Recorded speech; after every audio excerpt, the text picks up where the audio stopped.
जितने भी भोजपुरी के पावर स्टार पवन सिंह के फ़ैन हैं तो फाइनली उनका इंतज़ार ख़त्म हो चुका है। इस वीडियो में आप सबको बताएँगे कन्फर्म सॉन्ग का रिलीज़ डेट, इस सॉन्ग को कब रिलीज़ किया जाएगा। तो वीडियो को पूरा फुल वॉच कीजिएगा और अभी तक आप सब हमारे चैनल को सब्सक्राइब अगर नहीं किए हैं तो प्लीज़ सब्सक्राइब करें, वीडियो को लाइक करें, प्यार से कमेंट करें। चलिए वीडियो में आगे बढ़ते हैं, बात करते हैं भोजपुरी के पावर स्टार पवन सिंह के सॉन्ग करब ना गुलामी।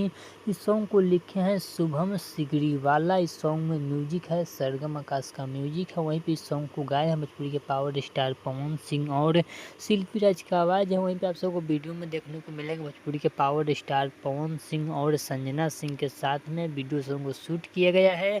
वहीं पे आप सबको बता दूं कि इस वीडियो में भोजपुरी के पावर स्टार पवन सिंह का दाढ़ी वाला लुक होने वाला, जो कि दाढ़ी वाला लुक काफ़ी ज़्यादा पसंद करते हैं पावर स्टार पवन सिंह के फ़ैन।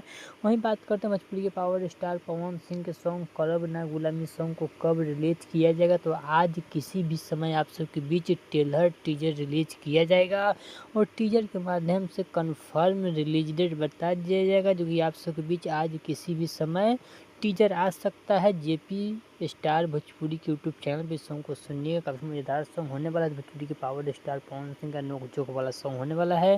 तो चलिए आपसे वीडियो अच्छा लगा तो प्लीज़ सब्सक्राइब करें, वीडियो को लाइक करें, फिर से कमेंट करें। चलिए मिलते हैं न्यू अपडेट के साथ, तो ओके बाय।